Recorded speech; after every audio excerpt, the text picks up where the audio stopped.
জ্বালানি তেল নিয়ে ভোগান্তি কমছেই না, গ্রাহক ভোগান্তি।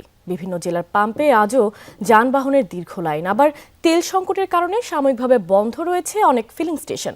চাহিদার তুলনায় অনেক কম সরবরাহের কারণে রংপুর বিভাগের ৮ জেলায় চরম দুর্ভোগ পোহাতে হচ্ছে ভোক্তাদের। তেলের জন্য এক পাম্প থেকে আরেক পাম্পে ঘুরছেন তারা।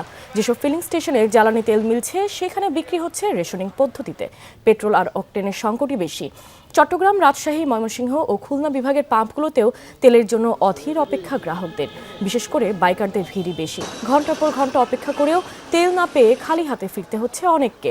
পাম্প মালিকরা বলছে, ডিপো ও ডিলার থেকে যে পরিমাণ তেল মিলছে তা কয়েক ঘন্টার মধ্যেই ফুরিয়ে যাচ্ছে, ফলে কমছে না গ্রাহক ভোগান্তি। সকাল ৮টা থেকে সিরিয়াল দিলাম সেই মাজারের আরো পিছনে, এখন ওখান থেকে এই পর্যন্ত আসলাম, আসার পরে এখন তেল শেষ। যদি গাড়ির তেল না পাই তাহলে তো আমি যেতে পারবো না ভাই। আমার গাড়ি ঢাকায় নিয়ে যাওয়া লাগবো, না হলে গাড়ি কোথাও ফেলা ছুঁয়ে যাওয়া লাগবো। এছাড়া আমার কোনো বিপরীত উপায় নাই।